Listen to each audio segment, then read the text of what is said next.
नमस्कार, कशा आहात आपण? नेहमीप्रमाणेच आजच्या व्हिडिओमध्ये आपण महत्त्वाच्या टिप्स आणि ट्रिक्स पाहणार आहोत, ज्यामुळे आपल्याला अवघड किचकट कामे सोपी करता येतील, पैशांची बचत होईल आणि भरपूर वेळ वाचेल। नक्कीच व्हिडिओ शेवटपर्यंत पहा। आवडल्यास मित्रपरिवारासोबत शेअर करा। जिथे आपण भांडे घासतो त्या ठिकाणची फरशी अशा प्रकारे पांढरट होते, कारण की आपण ही जी घासणी आहे साबणाची ती अशीच इथे ठेवतो वापरल्यानंतर, किंवा साबणाचा तुकडा एखादा इकडे तिकडे राहतो आणि यामुळे इथे पांढरे असे डाग पडतात, जे की खूप जास्त घाणेरडं दिसतं। पण हे डाग पडूच नाहीत यासाठी आपण एक छोटासा उपाय करणार आहोत। त्यासाठी आपल्याला इथे लागणार आहे अशा प्रकारचा एक प्लास्टिकचा डब्बा।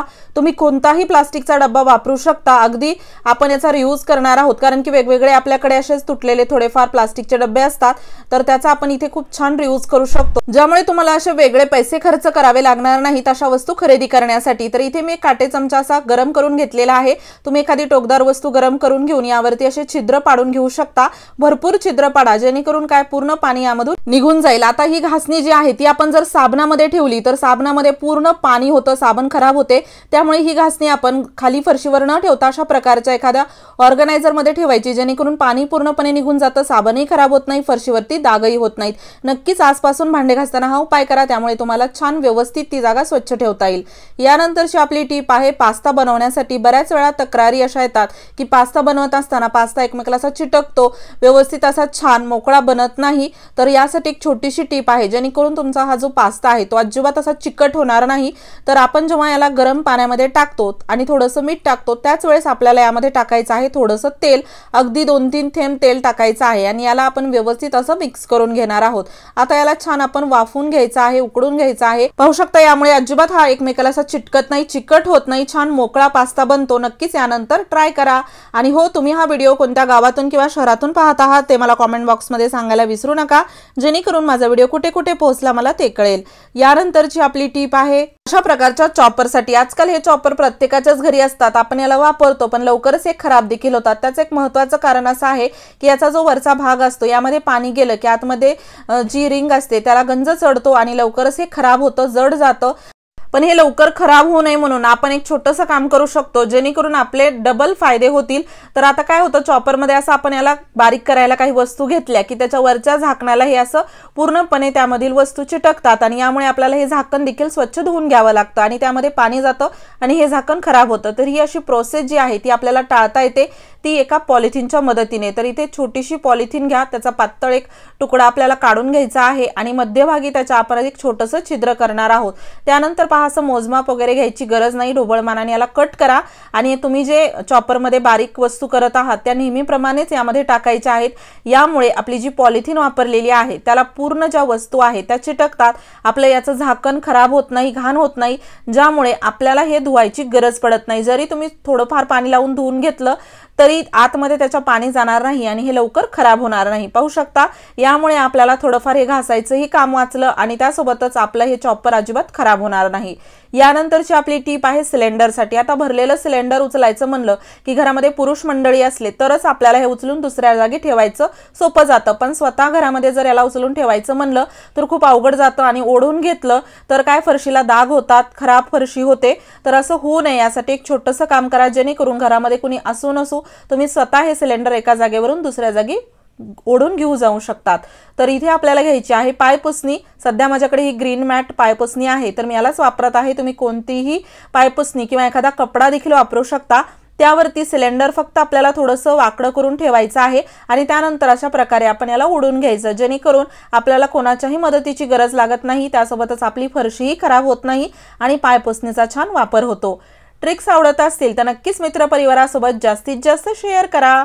यानंतरची आपली टीप आहे चपात्या बनवण्यासाठी। पोळपाट लाटणं न वापरता चपात्या कशा बनवायच्या आपण ते पाहणार आहोत, कारण की हा उपाय तुम्हाला इमर्जन्सीमध्ये खूप कामी येणार आहे। जसं काही वेळा महिला मंडळी आजारी पडल्या, कुठे बाहेर गावी गेल्या, तर पुरुष मंडळीला भरपूर तक्रारी होतात की चपात्या बनवता येत नाही, लाटता येत नाही, मऊ होत नाही, गोल होत नाही, अशा भरपूर अडचणी येत असतात। किंवा बॅचलरमध्ये तुम्ही राहत असाल, हॉस्टेलमध्ये तुम्हाला जर चपात्या बनवायच्या असतील, कमी वस्तू असतील, म्हणजे पोळपाट लाटणं नाही किंवा चपात्या बनवता येत नाहीत, अशा तुमच्या अनेक अडचणीमध्ये तुम्हाला हा उपाय कामी येणार आहे। फक्त इथे आपल्याला जी कणिक आहे ती थोडीशी पातळ मळून घ्यायची आहे। कणिक व्यवस्थित मळून घेतली तर नक्कीच तुम्हाला काहीही अडचण येणार नाही। आणि हात न लावता कणिक कशी मळायची हे देखील आपण अगोदर पाहिलेलं आहे। तुम्ही चॅनलवरती तो व्हिडिओ पाहू शकता, जेणेकरून तुम्हाला कणिक मळायला येत नसेल तर ती देखील तुम्ही मळू शकता। तर यानंतर इथे आपण कणिक जी मळून घेतलेली आहे त्याला असं पातळ करून गोलाकार दिलेला आहे। व्यवस्थित आपल्याला पीठ लावायचं आहे। पीठ जर लावण्यामध्ये काही कमी जास्त झालं तर चपाती व्यवस्थित बनत नाही, चिटकते। त्यामुळे व्यवस्थित छान याला पीठ लावून घ्या। थोडं जास्त जरी झालं तरी काहीच हरकत नाही। त्यानंतर एक प्लेट आपल्याला अशी घ्यायची आहे किंवा ताट घ्या, जेवढ्या आकाराची चपाती बनवायची आहे तेवढ्या कणकेचा गोळा घ्या आणि त्यानंतर दुसरी प्लेट ठेवून अशा प्रकारे दाबून घ्या। अगदी एखाद्या वाटीने किंवा ग्लासने देखील तुम्ही याला दाबू शकता। व्यवस्थित इक्वल प्रेशर द्या, जेणेकरून चपाती कुठे बारीक कुठे मोठी अशी होणार नाही, छान पातळ होते। आणि पाहू शकता किती छान आपली चपाती तयार झालेली आहे। अगदी पहिल्या वेळेस तुम्हाला थोडासा अंदाज येऊपर्यंत चपाती एखाद्या वेळेस चिटकू शकते, पण जर पीठ व्यवस्थित लावलं तर अजिबात चपाती चिटकणार नाही। अगदी तुम्ही याला पोळपाट लाटणं न वापरता अशा पद्धतीने बनवू शकता। किती छान आकार झालेला आहे। यापेक्षा छोटी किंवा मोठी जरी बनवायची असेल तर बनवली तरी चालेल। तर पाहू शकता छान यामुळे चपात्या मऊ होतात, फुगतात आणि अगदी पोळपाट लाटणं वापरायची गरज पडत नाही।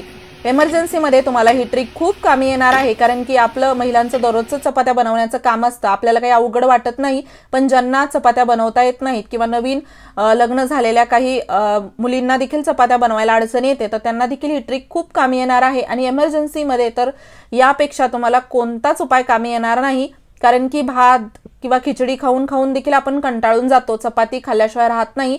तर अशा पद्धतीने तुम्ही घरच्या घरी छान चपात्या बनवू शकता। अगदी नवीन जरी असाल तरी तुम्हाला छान चपात्या बनवता येतील। थोडंफार पीठ कमी पडलं तर चपाती चिटकू शकते, त्यामुळे व्यवस्थित पीठ लावा किंवा तेल लावून देखील अशा पद्धतीने आपण चपात्या बनवू शकतो। पीठ लावूच नका, फक्त तेल व्यवस्थित लावा, जेणेकरून चपाती देखील छान बनते। यानंतरची आपली जी टीप आहे, यासाठी आपण इथे घेतलेली आहे अशा प्रकारची गाळणी, जी की आजकाल सर्वांच्याच घरी असते। तुमच्याकडे जर अशी गाळणी नसेल तर तुम्ही एखादी स्टीलची जी मोठी गाळणी असते किंवा झाऱ्या असतो तो देखील वापरू शकता। अशा प्रकारची गाळणी घेऊन एखाद्या प्लेटमध्ये किंवा एखाद्या भांड्यामध्ये ठेवून द्या आणि ही गाळणी आपल्याला खूप कामी येणार आहे। तुमच्याकडे एखादी जर जाळीदार प्लेट असेल तर ती देखील तुम्ही वापरू शकता। आपण जेव्हा चपात्या बनवतो, गरम गरम चपाती आपण पोळी डब्यामध्ये ठेवली की शेवटची चपाती अगदी त्यामध्ये पाणी सुटल्यासारखं होतं वाफेमुळे, आणि शेवटची चपाती खूप ओलसर होते, खराब होते, अगदी खावीशी वाटत नाही। वेगळाच अगदी 4-5 तासानंतरच त्यामधून वास यायला लागतो। त्यासोबतच पोळी डब्बाही खराब होतो आणि प्रत्येक वेळी एक चपाती दररोज वाया घालणं, अन्न वाया घालणं खूप जास्त चुकीचं आहे। त्यासोबतच अन्नाचा अपमान देखील आहे। तर आपण असं अन्न वाया न घालता चपात्या ज्या आहेत त्या आपण अशा प्रकारे जर जाळीमध्ये ठेवल्या किंवा एखाद्या गाळणीमध्ये अशा प्रकारे गरम गरम एक एक चपाती ठेवली आणि सर्व चपात्या झाल्या की कसं चपात्या पूर्ण थंड होतात आणि पूर्ण म्हणजे थोड्याशा त्या गरम असतात, तर तशाच त्या गरम हलक्याशा चपात्या आपण जर पोळी डब्यामध्ये ठेवल्या तर नक्कीच आपली जी चपाती आहे शेवटची त्यामध्ये अजिबात ती ओली होणार नाही किंवा वाफेमुळे अजिबात पाणी सुटल्यासारखं होणार नाही। चपाती बनवताना गाळणीचा वापर नक्की करा। आणि हो, तुम्हाला सर्वात जास्त कोणती टिप आवडली ते मला कमेंट बॉक्समध्ये नक्की सांगा। व्हिडिओ आवडला असेल लाईक करा, शेअर करा, चॅनलवरती नवीन असाल सबस्क्राइब करायला विसरू नका।